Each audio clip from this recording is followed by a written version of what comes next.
Ladies and gentlemen, welcome to Topplerite Top 5 Plays. My name is TJ, and as always, you can find me on Twitter, at esportstj. In the number 5 slot today, we do have Elder Kraken on Shifu, who's been pulled in by a counter, panicked out by a Paloma. The shield given to him by Pearl will allow him to get back into the action. This gives him the last stack for the ultimate. And there's the Whirlwind ultimate, absolutely tearing it up. But the work isn't done yet, and there's a counter behind the opposing Jade as the cleanup operation is underway. The kill will come in onto Barco. Meanwhile, Paloma falls to the ultimate of Resh, and Jade will be cleaned up afterwards.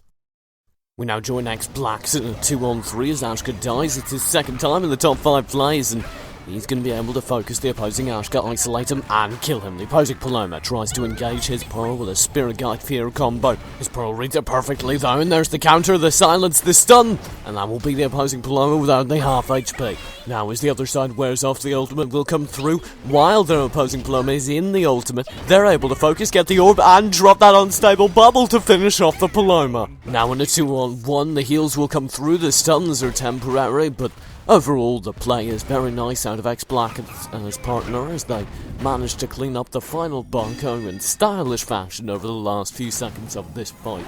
The teamwork that was displayed in this fight on the whole was incredible. And now as the kill comes in, we're going to move on to play number 3.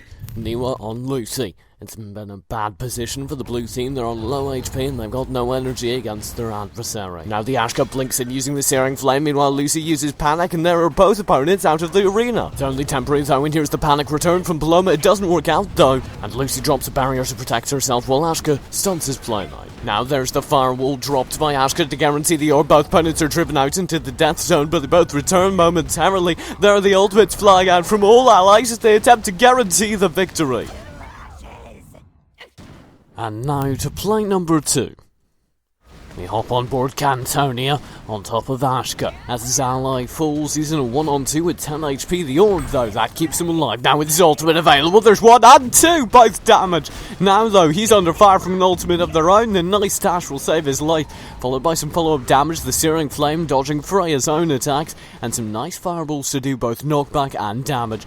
Up shortly, he'll drop this firewall, now throwing the fireballs to it, does so much damage, is able to grab Paloma, dodging yet another few strikes, he's able to stay alive. Nice dashes, nice long range damage, buying him the time necessary to do the final bits of damage as his enemy does grab that orb. He'll pick up his fallen allies XP, and now he can use that ultimate, sailing all the way through the opponent, finishing up with some nice damage. The pure fire is absolutely roasting them alive. They're very low on HP in return though, but the firewall will save him and allow him to very nearly get the kill. Still low on HP, but a dash right through boldly into the action will seal the deal. But now on to play number 1. We do have Jordan playing a nice little Pearl.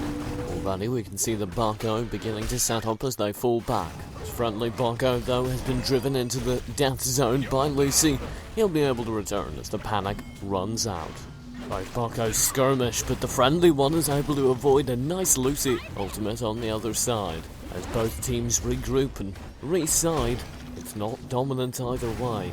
As the teams continue skirmishing and dashing around the outside, we will see one spectacular dash driving the opposing Lucy almost entirely out of the arena. The return does go through and the heals come out frantically trying to keep both teams alive. Now, here's an ultimate, 2 people captured by that great Pearl Whale.